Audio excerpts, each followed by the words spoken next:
SIP आपने पता नहीं कितनी बार ये नाम सुना होगा। इसका सिंपल मतलब होता है सिस्टमैटिक इन्वेस्टमेंट प्लान। अब आपको उस चीज से समझ में आ रहा होगा, सिस्टम से चलना और एक प्लान ऐसा बनाना कि हर महीने या हर स्पेसिफिक टाइम पीरियड पे आप इन्वेस्टमेंट कर रहे हो। अब इंडिया में अगर देखा जाए तो मोस्टली इन्वेस्टर्स इसको यूज करते हैं अगर वो कुछ भी कर रहे हैं। SIPs मोस्टली इन्वेस्टर्स की, ट्रेडर्स की होती ही है, क्योंकि ये एक बड़ा ही, एक तरीके से हम मान सकते हैं कि ये सेफ तरीका है अपने पैसे को ग्रो करने का, और एक तरीके से स्ट्रेस फ्री तरीका है, क्योंकि ये ऑलमोस्ट ऑटोमेटिक होता है।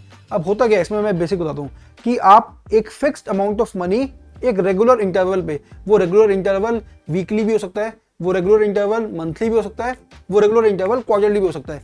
तो आप किसी भी रेगुलर इंटरवल पे fixed amount of money invest करते हो, या तो किसी म्यूचुअल फंड में या किसी ETF में। ETF आपको पता है, एक्सचेंज ट्रेडेड फंड। तो आप किसी म्यूचुअल फंड में या ETF में अगर आप इन्वेस्ट कर रहे हो कोई भी fix amount of money regular intervals पे, तो दैट इज SIP, सिंपल। अब मेन SIP का गोल होता है कि जो एक, आपको पता है कंपाउंडिंग क्या होती है। कंपाउंडिंग वैसे आपको पता होगा, मैं आपको आइडिया दे देता हूँ। चलो मैं बताता नहीं हूँ, आप करना, आपको कुछ नहीं करना।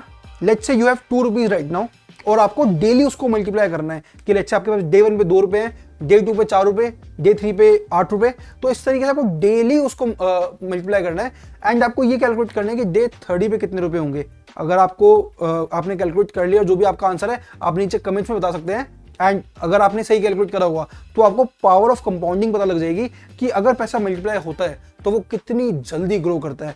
तो SIP के थ्रू आप अपने पैसे को कंपाउंड कर सकते हो, और इन दी एंड जो भी आपकी SIP का एंड पीरियड है, वहां पे आप काफी ज्यादा सिग्निफिकेंट सम इकट्ठा कर सकते हो। अब जो भी स्टॉक मार्केट के अंदर नए इन्वेस्टर्स हैं, उनके लिए SIP एक बहुत अमेजिंग तरीका है to get started in stock market, क्योंकि SIP आपको अलाउ करती है आप छोटी अमाउंट्स को भी इन्वेस्ट कर सकते हो स्टॉक मार्केट के अंदर। अब SIP का सबसे बड़ा फायदा देखो, लोग एक तरीके से स्टॉक मार्केट की सबसे बड़ी कमी क्या कहते हैं कि एकदम से मैंने इमोशनल डिसीजन ले लिया, या इमोशनली मैं अपने आप को कंट्रोल नहीं कर पाया और मैंने पोजीशन काट दी, लॉस हो गया। मतलब आपने स्टोरीज यही सुनी होंगी।